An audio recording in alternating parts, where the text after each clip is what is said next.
Welcome to episode 150 of the Dom Joe's podcast. I'm your host, Dom. Yeah, man, it's been an eventful 2.5 weeks. Like I told you guys, I was going to be a little bit busy, and I actually had an episode recorded last week, and I edited it, and I had it ready, had all the stuff ready, was ready, basically a click away, and it didn't really feel right. I actually got some clips from it. There's some funny stuff from it, but I think there was a lot of things I left out and things I wanted to include, so that's why it took a little bit longer. So I appreciate your patience. That's also something I've been trying to get better at. Like, instead of like walking in and being like, "Yo, I'm so sorry," and just be like, "Hey, I appreciate your time. I appreciate you waiting." I think it sounds better than always being like, "Oh my God, I'm so sorry. I'm so sorry." It's like, well, just be grateful. I'm trying to be grateful. Anyways, we're here with another episode 150. Let's get right into this.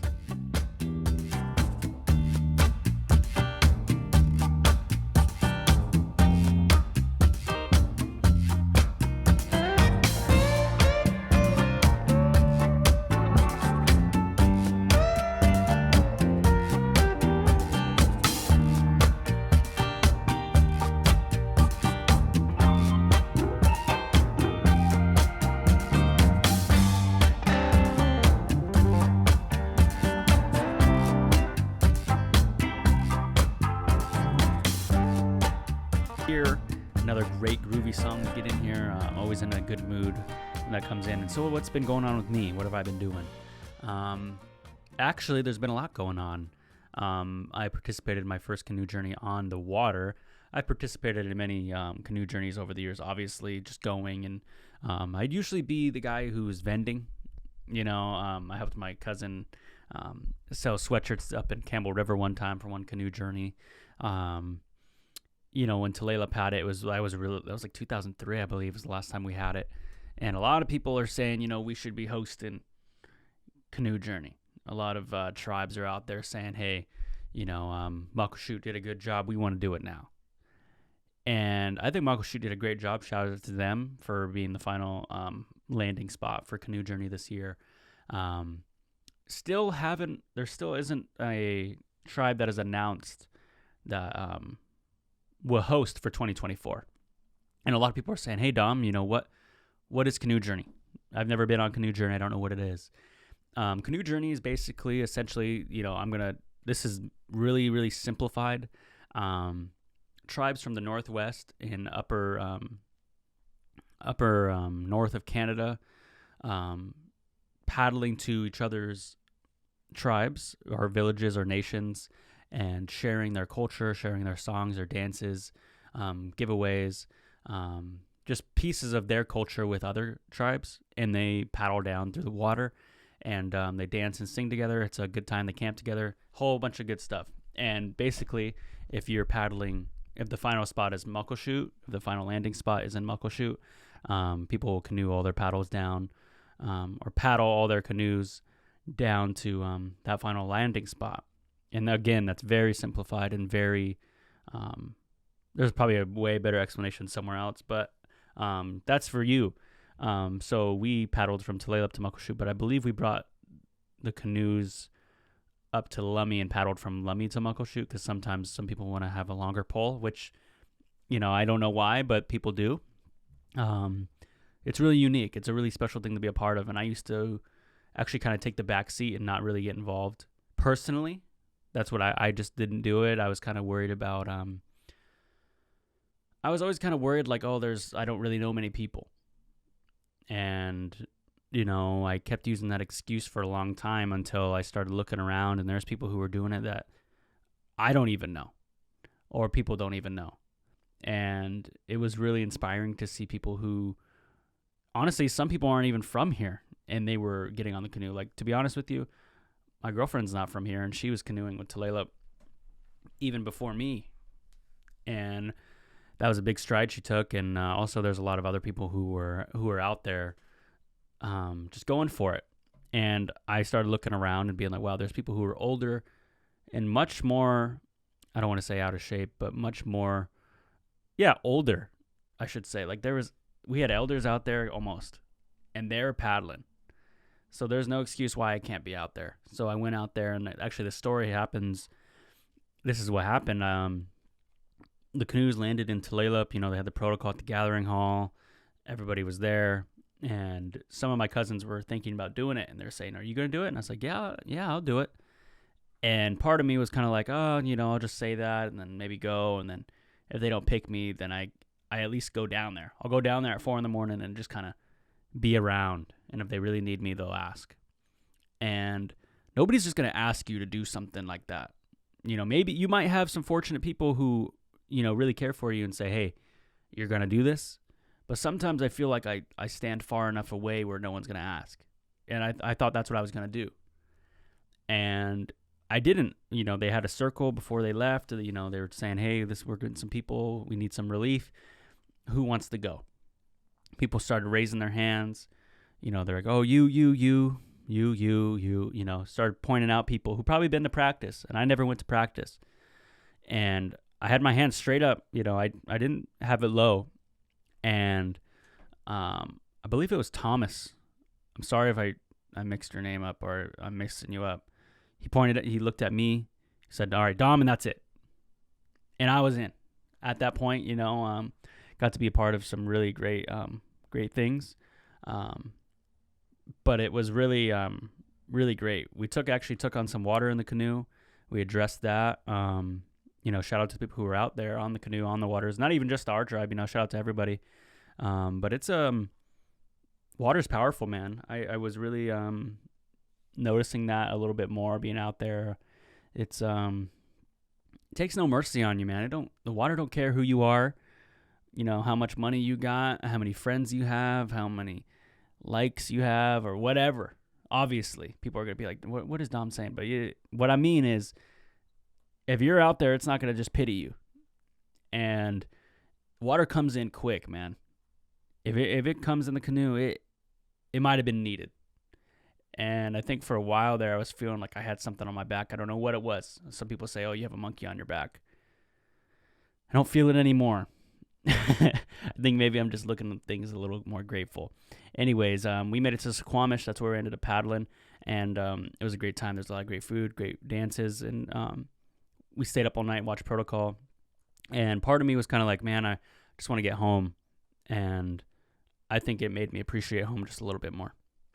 So, yeah, and then Muckleshoot landing, had a great time. We got to go on the floor. It was a really great experience. A lot of other tribes did some really cool stuff. And a lot of shout-outs to all of them. They did really cool stuff. I'm really proud to be there. I was really proud to be able to be there.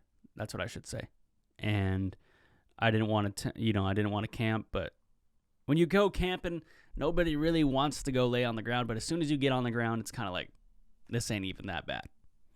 I think the thing is about camping is setting it all up and getting the stuff necessary to camp is kind of the pain. But once you're like zipping up the tent at night and, you're tired, that's the fun part. I think that's when it starts getting fun. And also, I've never been anywhere that's like below 30 or nothing, where people are like, oh, you don't understand. Like sleeping at night's the hardest part because I was sleeping up in the Appalachians or wherever, Mount Everest. I'm like, I'm not talking about that. That's like survival. Camping is like enjoyable. I used to not be really a camper guy either. But the thing is with camping is, so say like you go somewhere like a resort or something's going on. It's always easier to find like a tent spot than a hotel room. That's what I've noticed. Unless you're like way on the ball and like you want to get rooms in advance, then that makes sense. But other than that, tenting is kind of the way to go if you're going to go last second, I think. Actually, shout out to my guy John and Macaw over there. I was trying to look for a reservation for Macaw Days, and today is August 12th as of this recording, and they're all sold out. So I'll have to find something. I have to figure something else out. We'll definitely find somewhere to stay. But what else is going on in the world? Maui actually just had this big fire, and I just want to. I don't know. I just want to put some prayers out there for them and what they're going through. I know I've never been through that, and I don't know if I ever will be, but Mother Nature, man, it could take stuff really quick from you. And I just wish everybody the best over there. I hope they're getting everything they need. And it's some sad stuff, man. I really hope they figure that out.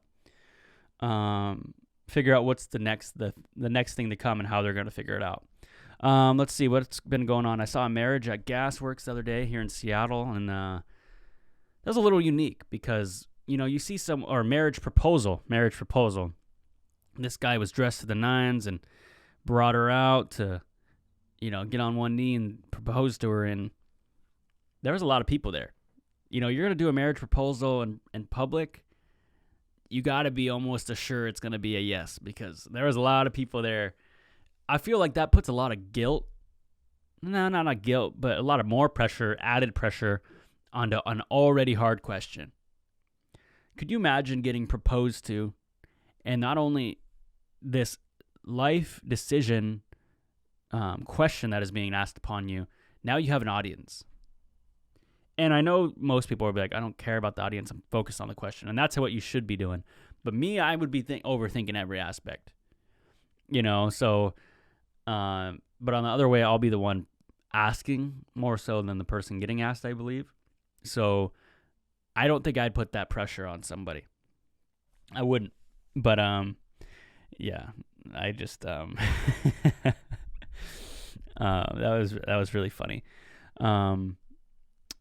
Oh yeah, so there's been a lot of stuff been going on. I talked about Canoe Journey really briefly, just because there's a lot of stuff that happened, and if you know me personally, of course, ask. But I mean, on the pod, I don't know if everything needs to be dissected into that. And I had a great time, and if I could really give you guys any message, it's just go for it if you're thinking about it. That's all I could really say, because when you're contemplating things like that and you have a decision to make, you'll have a story to tell. And that's what I keep thinking. It's like, you could stay at home, be safe, that's fine. But sometimes it's a little bit more cool to be able to tell the stories that what you did instead of what you could have done. That's what I think. I used to always be like, oh, I could have done that. And I go on this long story, but it's like, I'm saying could and should the whole story. But if you did do it, you can be like, I did this and it didn't work out, or it did work out. So that's always something to keep in mind. Oh yeah, so we were going to gas stations all across, Northwest, and when you start getting impatient at the gas station line, you're just like, because here's the thing, in the gas station when you go, you don't really have a cart, or maybe you're smart and you do grab it, but I never grab a cart or any bag or anything at the gas station. And when you're really hungry, you grab like 3 Gatorades, you grab your snacks, and you're like this. And then all of a sudden, the guy in front of you is buying every lottery ticket, just taking his time. You just look to your left, look to your right, maybe to your left again. And God, is this guy buying the whole store? That's always, I feel like I'm always doing that. But yeah, that's something. And people were losing their stuff left and right. I saw some guy at the gas station. He was asking people, going up to people in lines, and he's saying, hey, have you seen my lighter? Have you seen my lighter? Have you seen my lighter? Nope, I haven't seen your lighter. I kept saying, he asked me twice, and he wasn't strung out or nothing. I think he just really needed his lighter. And, I almost offered to pay for him to get another one, but I think somebody found his lighter. But that's the thing. You're at a gathering, you're at Canoe Journey or something like that. You lose something a lot. There's an added element. There's an added element of losing something at Canoe Journey. People be like, what is that? The added element of losing something at Canoe Journey is having to dance for it. And a lot of people are going to be like, hey, we have a phone up here. It says it's for Mark.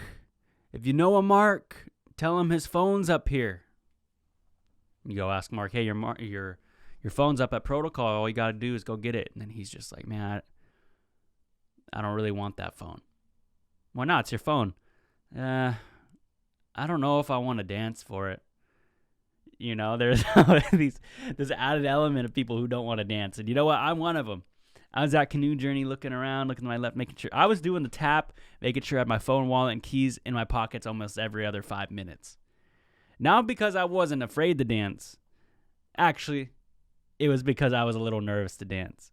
A lot of people will be like, well, what song do you dance to? I don't know. Better watch your stuff. I swear there was some people at Canoe Journeys just kind of grabbing people's stuff and just bringing it up to protocol. Not even to take their stuff, just to put it up there somewhere else so they have to dance for it, see their buddy dance. And that's the thing, man. You gotta dance for it.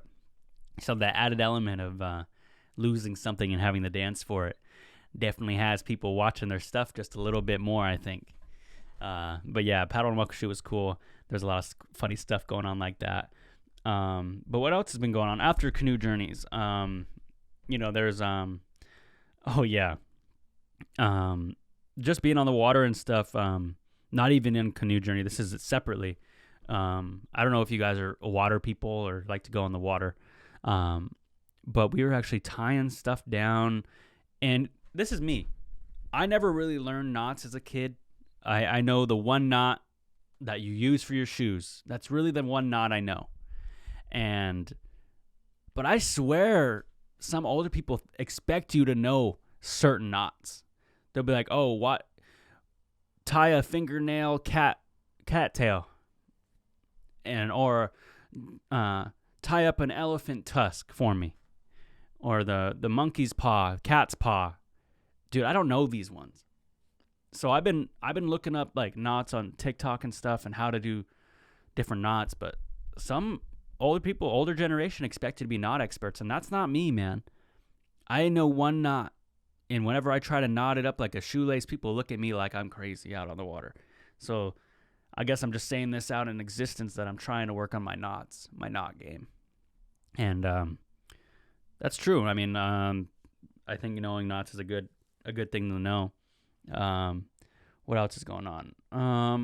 Oh yeah, native events are just who can last longer. That's a little bit kind of true. This is somebody who was bringing this up, and they said, "What do you think about native events? What do you think they all have in common?" I think native events are, and that was my answer. Some guy said, "Hey Dom, what do you think all native events are like, or what are they all like?" I'm not really making much sense. What I'm trying to say is, some person asked me at Canoe Journey, "Hey Dom, what do you think is so similar about all native events in the country?" I think one thing that's pretty common for all native events would have to be just, it's whatever native can stay the longest. It's not about that. It's not about being the person who can be in there the longest. It never is, but it subconsciously turns into that. You're up in a ceremony. It's who could stay there the longest.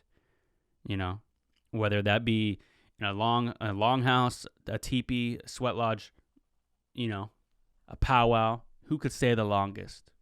And who could say they were there all weekend, Oh, yeah, we were at the powwow. Oh, yeah, we stayed there all 3 days.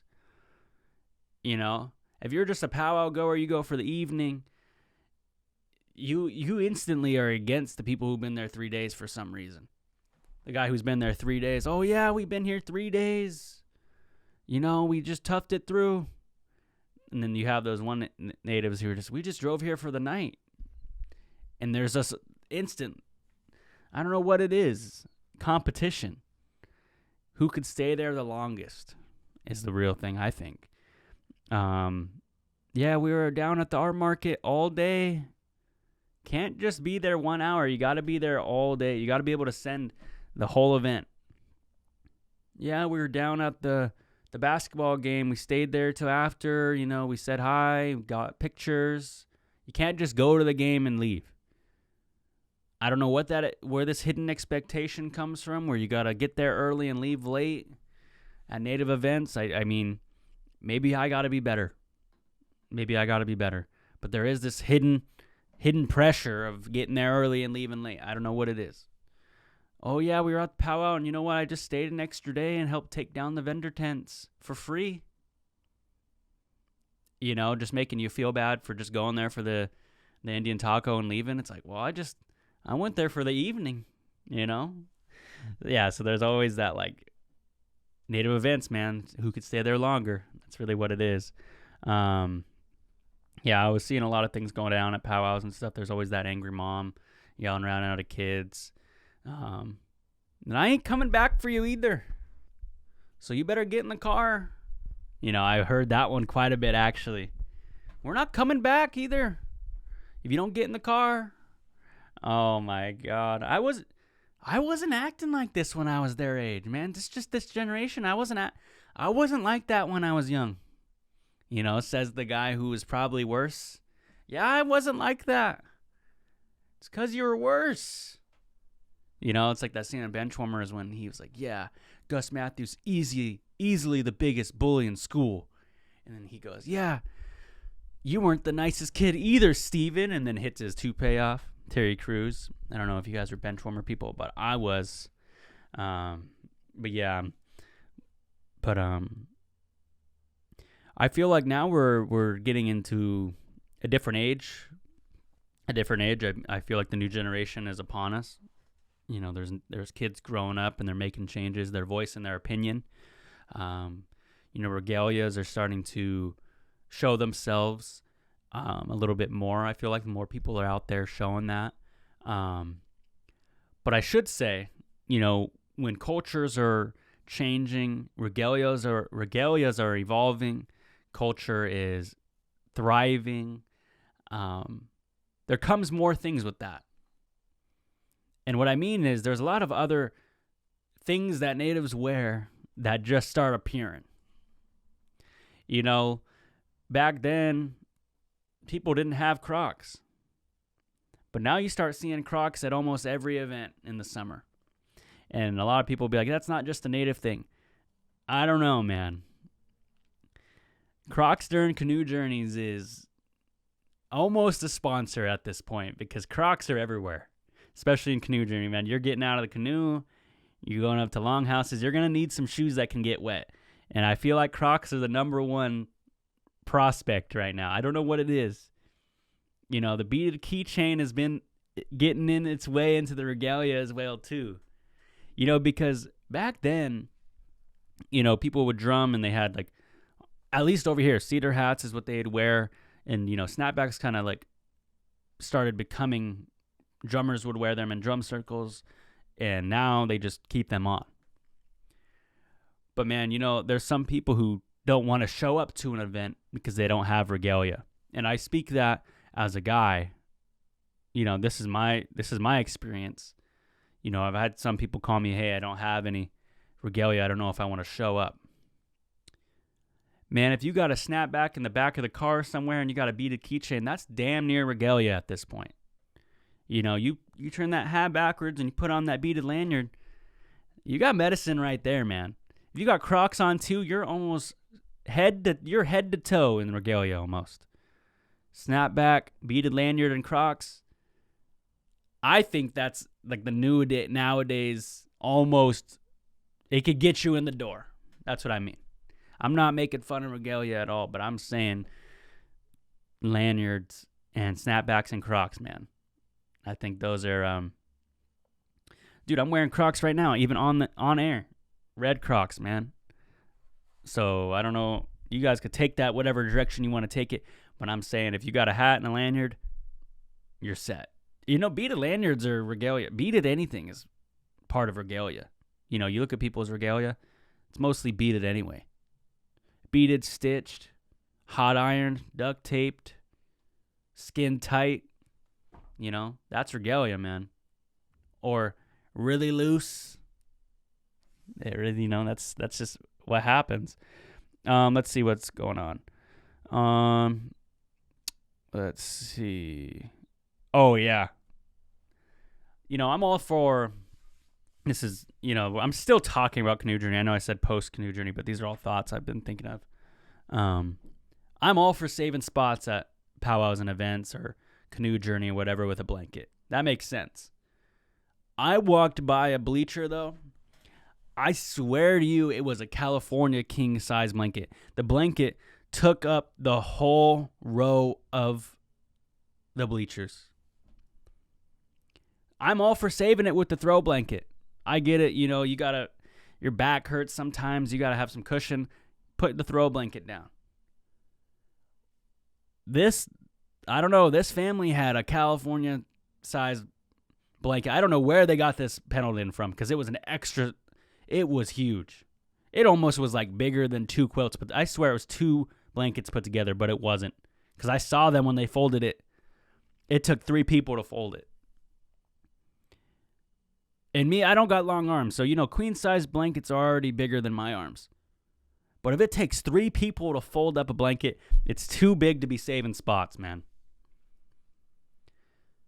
I mean, I'm all for saving spots. I get it. I understand. But, man, if you got that big of a blanket saving spots, you're not even saving spots. You're saving archways. You're saving gateways at that point. It was unique to see how big of a spot it was saved. But yeah, man, that was nuts. So if you're gonna save spots at an event, just use a throw, man. You could save up to like 4 spots. After 4, it's just being a little much. But yeah, I mean, we're here today. I'm glad to be here. I'm glad to be back on the pod. Some stuff going on. I'm thinking about you know what? Yeah, I'm thinking about doing a construction training. A lot of people will be like, "Oh, I thought you went to the college route." Dude, that doesn't mean nothing. You know what? If you want to learn something, you should be able to do it no matter what if you're going to start fresh. I think just learning construction stuff would be handy. So what else is going on in the world? Yeah. Thoughts and prayers out to Maui. Man, don't be saving too many spots at powwows and stuff. Be grateful. I don't really know what else. There isn't really much else going on in the world today for me. NFL preseason starting. I hit a 3-leg parlay. So, you could say life's going pretty good. Oh, yeah, remember you guys can always leave messages to the pod. 425-320-3641. Call into the show. I always love to hear everybody's call-ins. If you were at Canoe Journey, call into the hotline, 425-320-3641. Let me know what your favorite part was, what your least favorite part was. I'd love to know. Just call in. Let me know what happened. It was always really fun. It was really fun. It was a good time this year. But I'm very excited to see if you guys call in and share your stories a little bit. It was always a good time. But I think I'm going to end you guys with that today. Today's Saturday, August 12th. At the time of this recording, this has been DJP episode 150. Be back next week. Hopefully some more news, some more good stuff going on. Gonna try there was like this thing I saw on TikTok that you can like add the podcast to your TikTok, so I'm gonna try that out. I'm gonna try to stay woke, I guess, and we'll be getting there from there. So yeah, I'll see you guys next week. Hoyt.